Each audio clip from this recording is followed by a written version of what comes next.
Juan 21 del 1 al 14.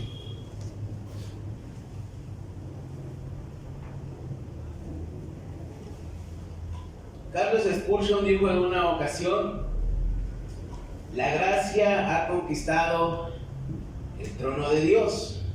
Y cuando se refiere a la gracia, se refiere al Señor Jesucristo. Porque a través de Jesucristo podemos encontrar o podemos experimentar la gracia de Dios. Es un regalo inmerecido, es donde obtenemos el perdón por nuestros pecados, por nuestra vana manera de vivir y por lo que hemos sido con anterioridad. Aleluya. Pero el pastor Greg Mitchell tiene un comentario, el pastor líder mundial del compañerismo llamado Greg Mitchell, dice que la gracia es poderosa, pero más poderosa es la restauración. Y ahora vamos a ver por qué. En esta noche yo quiero predicar un sermón que le he titulado El poder de la restauración. Y vamos a leer Juan 21 del 1 al 14. Antes que se me olvide, porque el día de ayer oramos, se me olvidó leer el texto principal y seguimos adelante. Vamos a leer el texto principal. Después de esto, Jesús se manifestó otra vez a sus discípulos junto al mar de Tiberias, y se manifestó de esta manera. Estaban juntos Simón Pedro, Tomás llamado el Dídimo, Natanael, el de Caná de Galilea, los hijos de Zebedeo y otros dos de sus discípulos. Simón Pedro le dijo: voy a pescar. Ellos le dijeron: vamos nosotros también contigo. Fueron y entraron en una barca, y aquella noche no pescaron nada. Cuando ya iba amaneciendo, se presentó Jesús en la playa. Mas los discípulos no sabían que era Jesús, y les dijo: hijitos, ¿tenéis algo de comer? Le respondieron: no. Él les dijo: echad la red a la derecha de la barca y hallaréis. Entonces la echaron y ya no podían sacar por la gran cantidad de peces. Entonces aquel discípulo a quien Jesús amaba dijo: Pedro, es el Señor. Simón Pedro, cuando oyó que era el Señor, se ciñó la ropa porque se había despojado de ella y se echó al mar. Y los otros discípulos vinieron con la barca arrastrando la red de peces, pues no distaban de tierra sino como 200 codos. Al descender a tierra vieron brasas puestas y un pez encima de ellas y pan. Jesús le dijo: traed de los peces que acabáis de pescar. Subió Simón Pedro y sacó la red a tierra, llena de grandes peces, 153. Y aún siendo tantos, la red no se rompió. Y le dijo Jesús: venid, comed. Y ninguno de los discípulos se atrevía a preguntarle: ¿tú quién eres?, sabiendo que era el Señor. Vino pues Jesús, tomó el pan y les dio, asimismo del pescado. Esta ya era la tercera vez que Jesús se manifestaba a sus discípulos después de haber resucitado de los muertos. Vamos a orar. Te damos gracias, Señor, en esta noche, por darnos la oportunidad una vez más de escuchar tu palabra. En esta noche, Señor, yo te pido que abras mi entendimiento y mi corazón, Señor, y que dirijas mis palabras, Señor, y que sea tu Espíritu Santo trayendo convicción a cada uno de mis hermanos, Señor. Te pido, mi Dios, que seas tú, Señor, hablando por medio de este sermón, mi Señor. Ayúdanos, Señor, a creer en ti, Señor. Ayúdanos, Señor, cada día a seguir siendo fieles a ti, mi Señor. Te damos las gracias por la bendición de escuchar tu palabra. En el nombre de Jesús te damos gracias, y la iglesia dice fuerte: amén. Amén. El poder de la restauración. Vamos a cantar esto. 1, 2. El poder de la restauración. En primer lugar, quiero ver el desánimo por la culpabilidad. Acabamos de leer nuestro texto principal y nos habla de que Jesús aparece nuevamente hacia sus discípulos. Jesús ha resucitado para este entonces. Recordemos que ya lo habían crucificado y habían pasado los 3 días y él ya había resucitado. Ahora el contexto nos habla de que los discípulos, a excepción de Juan, huyeron y no estuvieron con Jesús hasta el final. Recuerden de que Pedro fue el que dijo: Señor, yo voy a estar contigo incluso hasta la muerte. Yo nunca te voy a dejar. Fue el primero que, pues como decimos aquí, fue el primero que abrió la boca en decir esto. Y fue el primero en negarlo también. El ambiente hasta ese momento para los discípulos quizás era de culpabilidad, quizás era de malos sentimientos, quizás se sentían señalados, quizás se sentían culpables porque habían dejado solo a Jesucristo. Su maestro, a Jesucristo, al Hijo de Dios, lo habían dejado morir solo en aquella cruz y lo habían abandonado. Entonces me imagino que en la mente de ellos había pensamientos quizás de acusación. Usted sabe que a veces no hay necesidad de que venga el diablo y nos acuse por algo que hemos hecho. Simplemente tenemos una conciencia que Dios nos ha puesto en nuestro ser para decirnos que algo está mal. Y a veces nuestra misma conciencia nos atormenta. Ahora póngase en el lugar de los discípulos. Traicionar a Jesús, al Hijo de Dios, a la persona que los guió, que les acercó el reino de los cielos, que les estuvo discipulando por 3 años aproximadamente, conociendo, haciéndoles conocer la verdad, diciéndoles cómo debían hacer las cosas, y al final simplemente dejarlo solito ahí en la cruz. Imagínense el sentimiento de culpa que ellos tenían. Tomás tuvo que tocar a Jesús para poder creer que él había resucitado. Ustedes recordarán. Pedro negó a Jesús 3 veces. Los discípulos, cuando iban en camino a Emaús, lo pueden leer en Lucas 24, simplemente iban de regreso quizás a sus quehaceres personales que hacían con anterioridad, sin más que esperar. Porque cuando Jesús se le acerca en el camino a ellos, fue una de sus manifestaciones, les pregunta qué están haciendo y ellos le dicen: vamos de regreso porque al Jesús, al Cristo, al que crucificaron, dijo que iba a resucitar al tercer día, y hoy es el tercer día y no ha pasado nada. Ellos dijeron: no ha resucitado, pues regresémonos, no hay nada más que esperar aquí. Pero lo interesante, mis hermanos, en esta noche es de que Jesús se les aparece a sus discípulos en varias ocasiones. El ambiente de culpa era general, pero Jesús quería tratar con cada uno de ellos. Y lo vamos a leer en esta noche. Juan creyó cuando vio el cuerpo en la tumba, pero Pedro no. Vamos a leer Juan 20, un capítulo anterior. Del 1 al 10, Juan 20, del 1 al 10, rápidamente. El primer día de la semana, María Magdalena fue de mañana, siendo aún oscuro, al sepulcro y vio quitada la piedra del sepulcro. Entonces corrió y fue a Simón, Pedro y al otro discípulo, aquel al que amaba a Jesús, y le dijo: se han llevado del sepulcro al Señor y no sabemos dónde le han puesto. Y salieron Pedro y el otro discípulo y fueron al sepulcro. Corrían los dos juntos, pero el otro discípulo corrió más aprisa que Pedro y llegó primero al sepulcro. Y bajándose a mirar, vio los lienzos puestos ahí, pero no entró. Luego llegó Simón, Pedro tras él, y entró en el sepulcro y vio los lienzos puestos ahí, y el sudario que había estado sobre la cabeza de Jesús, no puesto con los lienzos, sino enrollado en un lugar aparte. Entonces entró también el otro discípulo que había venido primero al sepulcro y vio y creyó, pero porque aún no había entendido la escritura, que era necesario que él resucitase de los muertos.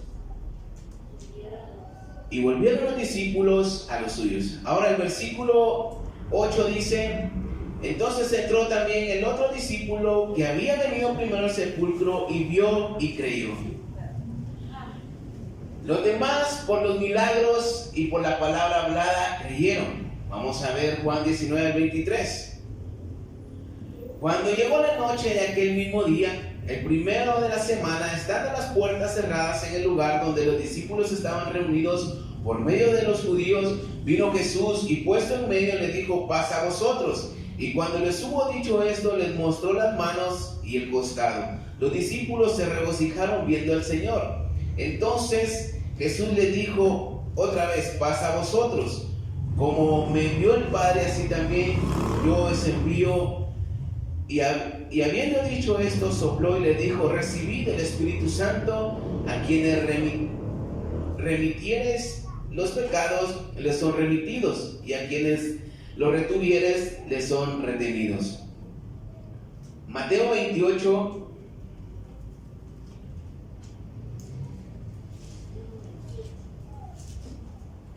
Mateo 28, del 16 al 20. Pero los 11 discípulos se fueron a Galilea, al monte donde Jesús les había ordenado. Y cuando le vieron, le adoraron, pero algunos dudaban. Entonces Jesús se acercó y les habló diciendo: toda potestad me es dada en el cielo y en la tierra. Por tanto, id y haced discípulos a todas las naciones, bautizándolos en el nombre del Padre, del Hijo y del Espíritu Santo, enseñándoles que guarden todas las cosas que os he mandado. He aquí, yo estoy con vosotros todos los días hasta el fin del mundo. Y cuando le vieron, le adoraron, pero algunos dudaban. Hasta aquí todavía algunos discípulos dudaban. Tomás, como le había mencionado, creyó hasta que tocó al Señor Jesús en su costado y en sus manos. Jesús había tratado con cada uno de ellos a pesar del ambiente, pero todavía no hemos mencionado a Pedro en esta escena. Todavía no hemos visto cómo Jesús trata con Pedro, el que le negó las 3 veces.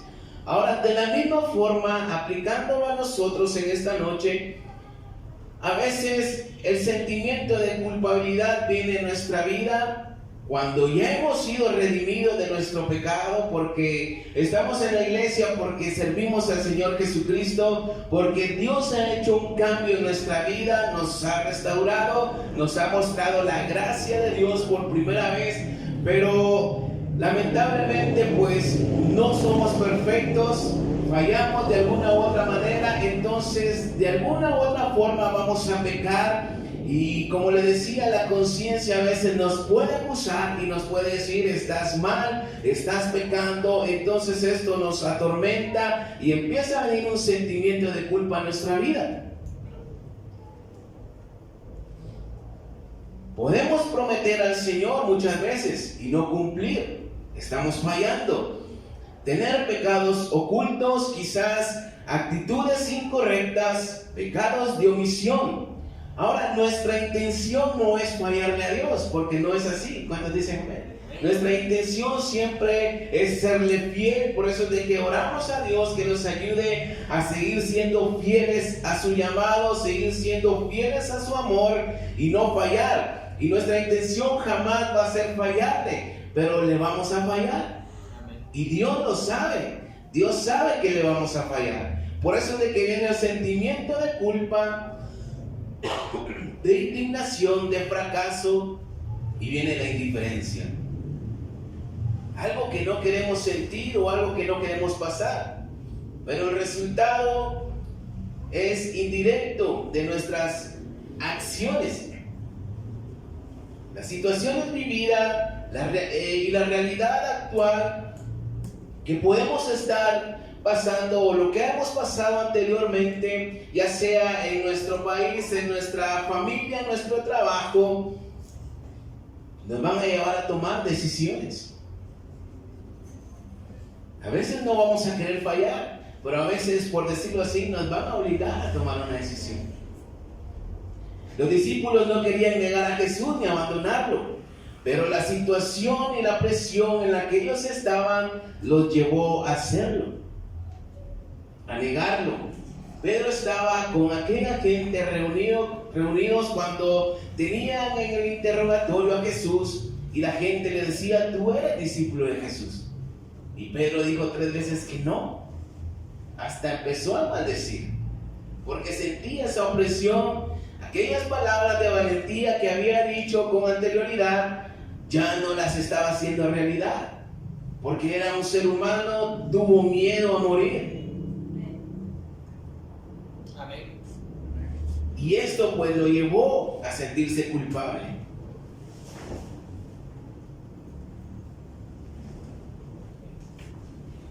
Ahora, no importa la situación que nos encontremos, no importa el sentimiento de culpabilidad que tengamos, si le hemos fallado a Dios o no, Dios quiere tratar con nosotros personalmente. En segundo lugar, quiero ver un lugar donde ya no encajamos. Vamos a ver el texto principal, Juan 21 del 1 al 3.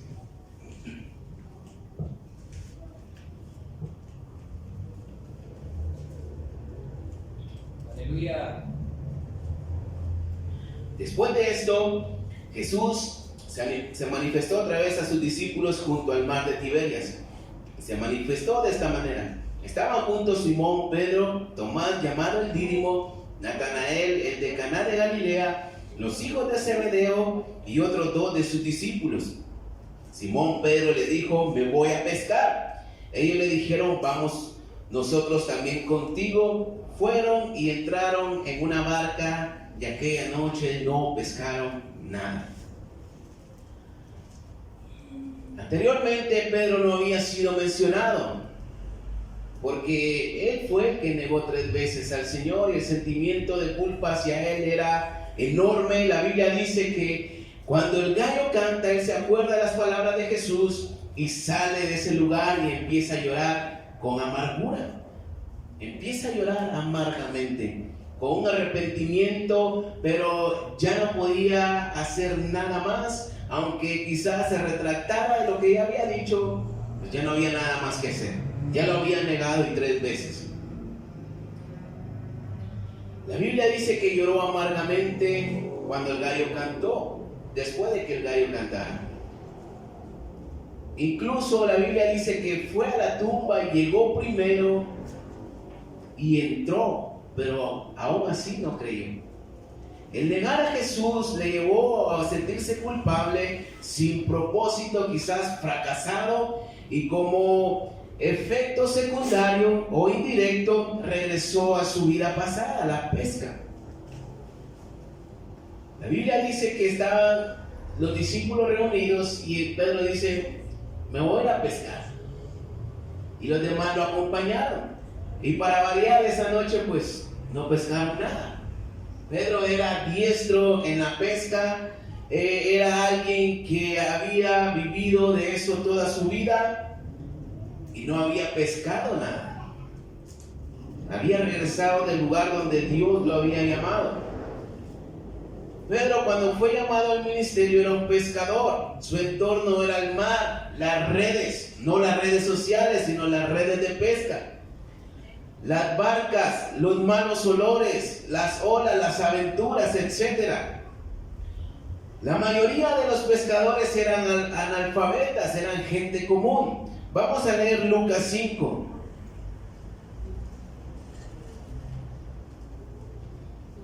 Rápidamente, Lucas 5, del 1 al 11.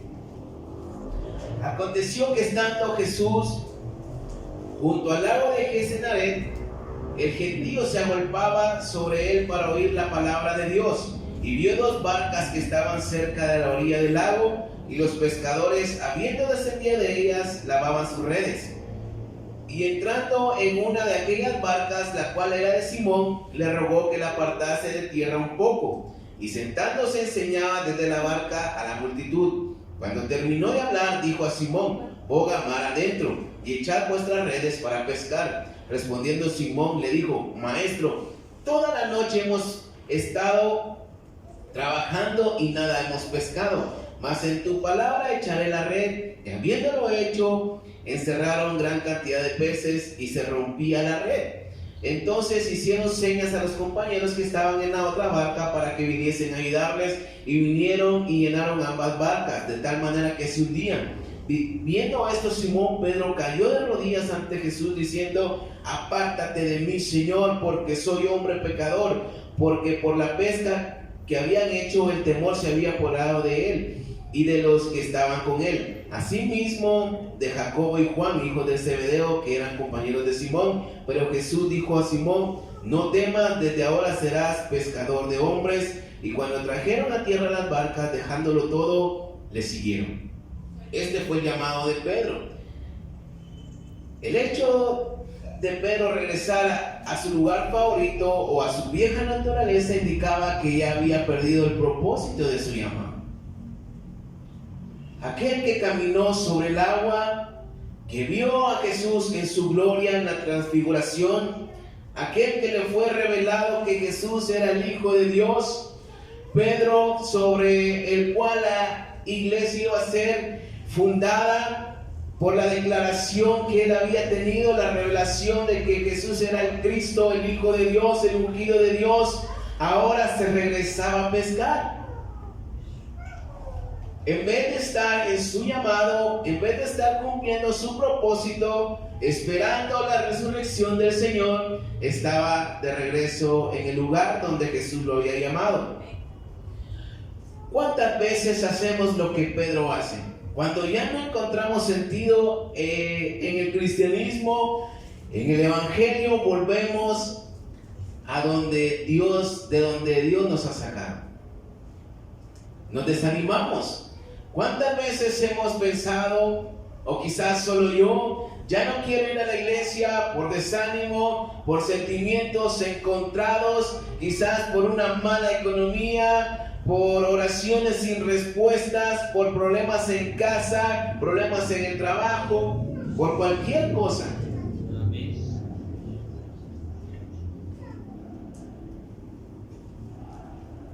A veces somos como Pedro, queremos regresar al mismo lugar.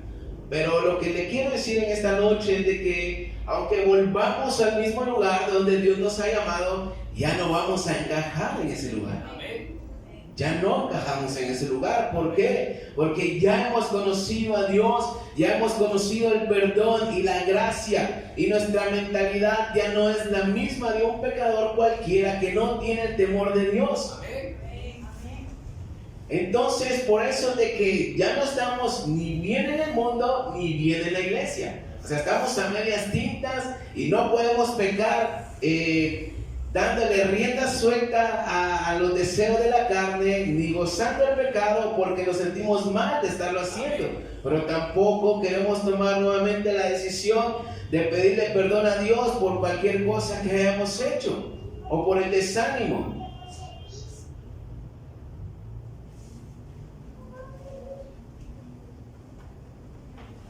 Muchas veces Dios no nos va a responder ante nuestra necesidad. Quizás estamos esperando la respuesta de Dios en algo que le estamos pidiendo, pero Dios es un Dios soberano y Dios sabe cuándo hacerlo y cuándo no, y nos desesperamos.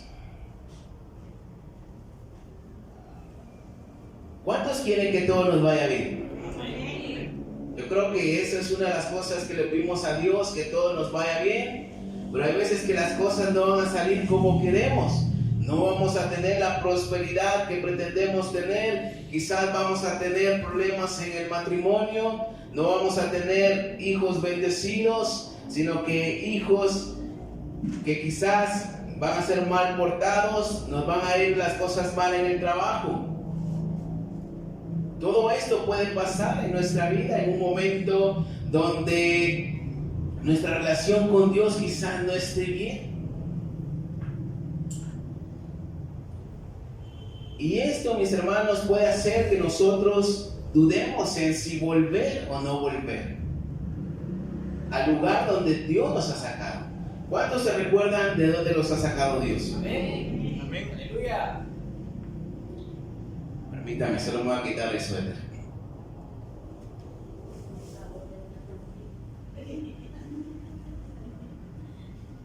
Hace calor.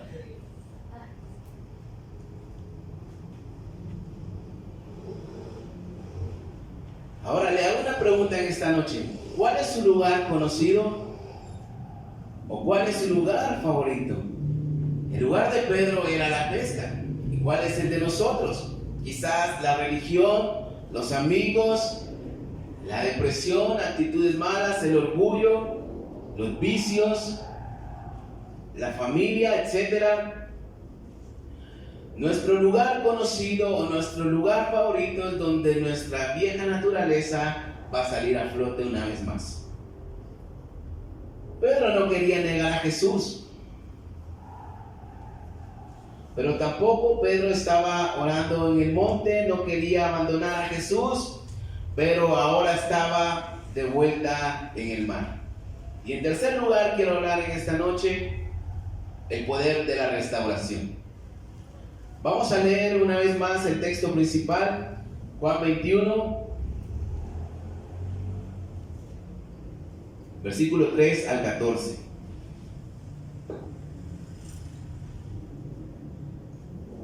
Simón Pedro le dijo: voy a pescar. Y ellos le dijeron: vamos nosotros también contigo. Fueron y entraron en una barca, y aquella noche no pescaron nada. Cuando ya iba amaneciendo, se presentó Jesús en la playa, mas los discípulos no sabían que era Jesús. Él les dijo: hijitos, ¿tenéis algo de comer? Le respondieron: no. Él les dijo: echad la red a la derecha de la barca y hallaréis. Entonces la echaron y ya no la podían sacar por la gran cantidad de peces.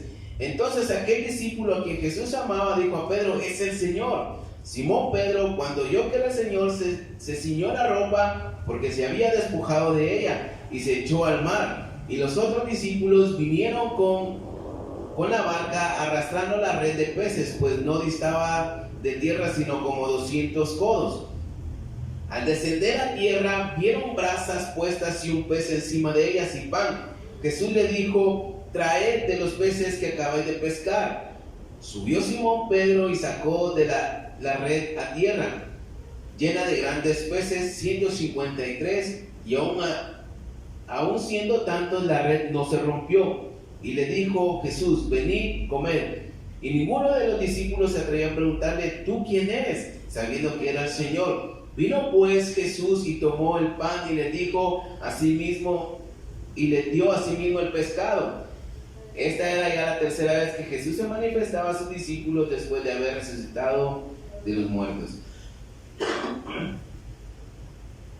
Ahora, esta escena puede ser conmovedora si nos metemos en ella. El hecho de leer de que Pedro salta de la barca para encontrarse con el Señor Jesús demuestra una desesperación de Pedro por encontrarse con Jesús. Amén. Él estaba culpable, él estaba con el sentimiento de culpa, él estaba quizás condenado. Él no había visto a Jesús, Jesús no se le había manifestado a él, pero en esta ocasión sí. Y cuando el discípulo que lo acompañaba, el discípulo amado, le dice: es el Señor, Pedro no duda y se echan su clavado y se van nadando a la orilla para encontrar a Jesús.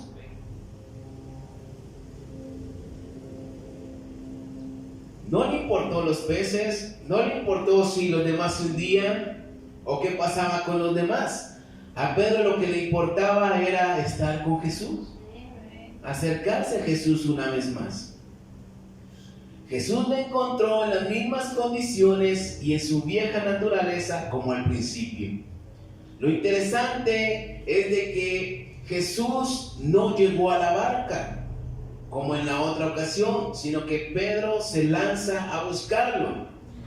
Pedro estaba acostumbrado a andar en el mar, tal vez ya había caído otras veces, pero cuando Jesús lo llama a caminar y se hunde, tuvo miedo y se iba a ahogar. Pero ahora él mismo se lanza al mar sin miedo, porque sabía que el Señor Jesús estaba a la orilla.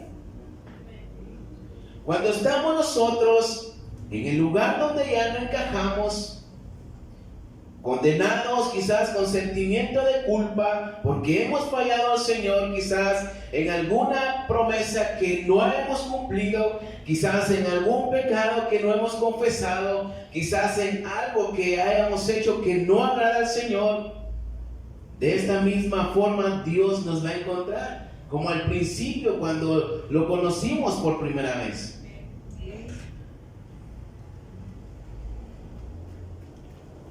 Y Jesús quiere tratar personalmente con nosotros.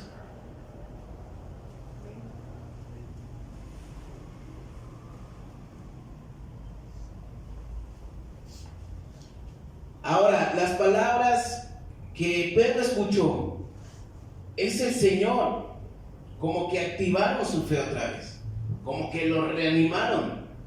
Y esto lo podemos experimentar nosotros No solamente cuando venimos a la iglesia escuchamos un sermón, sino que también cuando leemos la Biblia, Dios puede hablarnos claramente. Si pasamos algún tipo de desánimo, si estamos pasando algún momento difícil, leer la Biblia a veces puede ser medicinal para nosotros y puede activar nuevamente nuestra fe. El pastor Joselinda Giola hace poco en un estudio bíblico que dio acerca del Espíritu Santo mencionaba que a veces en momentos difíciles en su vida el Espíritu Santo ha traído a su memoria versículos de la Biblia que le han dado para arriba otra vez. Y esto es lo que hace la Biblia: levantarnos el ánimo, activar nuestra fe. Y lo que hace el Espíritu Santo, mis hermanos, es nuevamente activar nuestra fe en Cristo Jesús. Amén. Y sobre todo redarguirnos de pecado y reconocer que quizás estamos mal.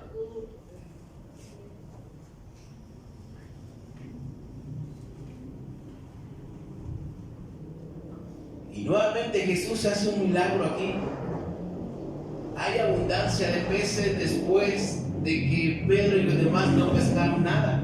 Pero con la palabra que él dijo, ellos obedecieron.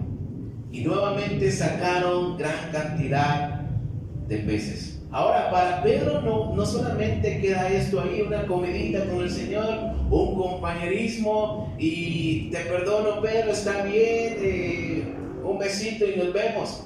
Vamos a seguir leyendo, Juan 21 del 15 al 19. Cuando hubieron comido, Jesús dijo a Simón Pedro: Simón, hijo de Jonás, ¿me amas más que estos? Le respondió: sí, Señor, tú sabes que te amo. Él le dijo: apacienta mis corderos. Volvió a decirle la segunda vez: Simón, hijo de Jonás, ¿me amas? Pedro le respondió: sí, Señor, tú sabes que te amo. Le dijo: pastorea mis ovejas. Le dijo la tercera vez: Simón, hijo de Jonás, ¿me amas? Pedro se entristeció de que le dijese la tercera vez: ¿me amas? Y le respondió: Señor, tú lo sabes todo, tú sabes que te amo. Jesús le dijo: apacienta mis ovejas. De cierto te digo que cuando eras más joven te ceñías e ibas donde querías, mas cuando ya seas viejo extenderás tus manos y te ceñirá otro y te llevará a donde no quieras. Esto dijo, dando a entender con qué muerte había de glorificar a Dios. Dicho esto, añadió: sígueme.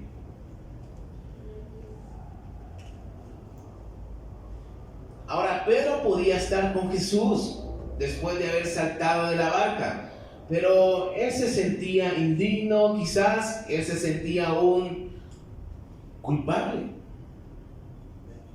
Jesús le pregunta en 3 ocasiones: ¿me amas?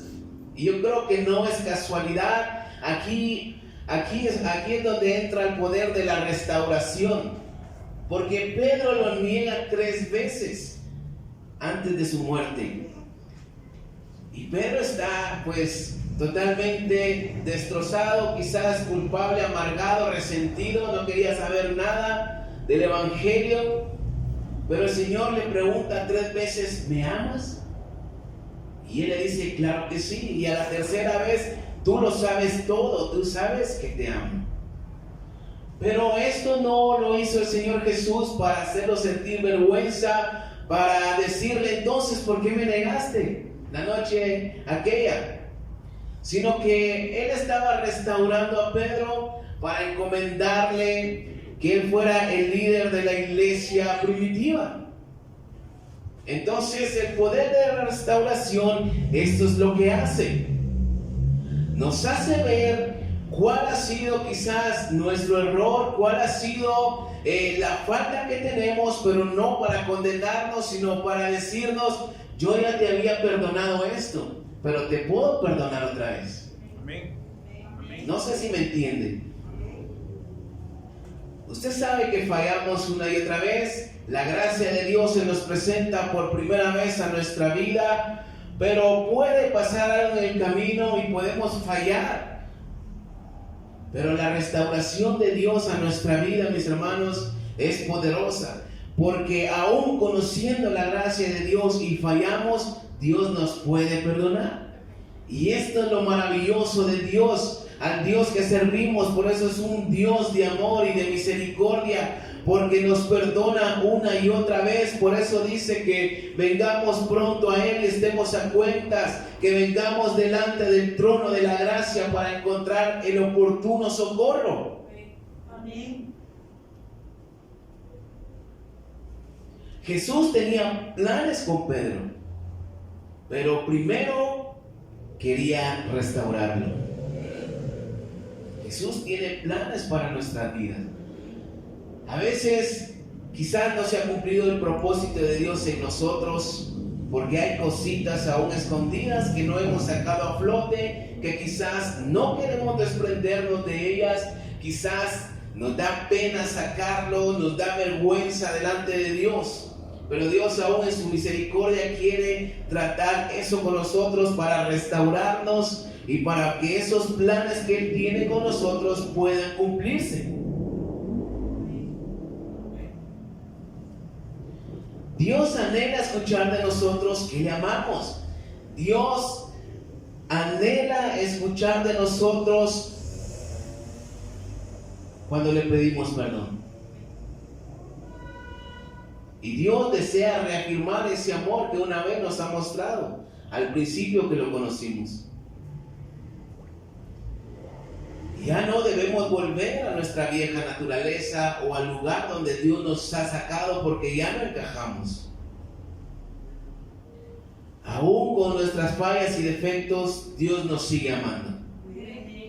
Aún cuando nuestra vieja naturaleza se quiera manifestar y se damos lugar a ello, Dios aún así quiere trabajar con nuestras vidas y quiere perdonarnos. El poder de la restauración. Y por eso vino el Señor Jesucristo a este mundo, primeramente, como dice la Biblia, para recuperar lo que se había perdido, para restaurar aquello que se había perdido. Y gracias a Dios y su misericordia, hoy podemos conocerle nosotros. Y mis hermanos, de verdad, no hay pecado que Dios no pueda perdonar. A veces el diablo nos las quiere ganar, o nuestra misma conciencia, nuestra misma carne nos la quiere ganar diciéndonos que ya no somos dignos, que ya no somos merecedores de la gracia. Pero eso no es así. Ahora, esto no significa que podamos pecar deliberadamente, que podamos pecar con hecho pensado y luego Dios nos perdona. Tampoco se trata de esto. Pero déjeme decirle, mi hermano, que el desánimo va a venir una y otra vez a nuestra vida, la culpabilidad va a venir una y otra vez a nuestra vida, quizás alguna mala decisión que hayamos tomado, la consecuencia va a venir a nuestra vida y ya no vayamos a querer servir al Señor, ni seguir nuestro propósito en Él. Pero Dios tiene siempre una restauración para nosotros. Si caemos, Dios nos puede levantar. Ahora, lo que me asombra es de que Dios pudo haber escogido a alguien más. Si Pedro le falló, si los discípulos lo abandonaron y lo negaron, Él pudo haber dicho, bueno, me hago de otros discípulos y no hay problema, de otros que sí sean buenos y sean fieles. Pero no se trata de eso, porque si no, Dios a cada rato tuviera que estar cambiando de gente. Pero aún estamos aquí nosotros. Amén. Jesús fue a buscar a Pedro. Y esto es lo que me vuela la cabeza a mí. Porque el Señor Jesús fue quien fue a buscar a Pedro. No Pedro lo fue a buscar a él. Entonces Dios nos busca a nosotros, mis hermanos. Dios siempre va a buscar restaurar nuestras vidas cuando el desánimo venga, cuando ya no queramos tener una relación con Él. Así que en esta noche denle un fuerte aplauso a Cristo Jesús. Gracias te damos, Señor, en esta noche por tu palabra. Señor, gracias por la restauración, por el poder de la restauración, Señor, que puede venir a nuestra vida, mi Dios. En el nombre de Jesús te damos gracias, Padre Celestial.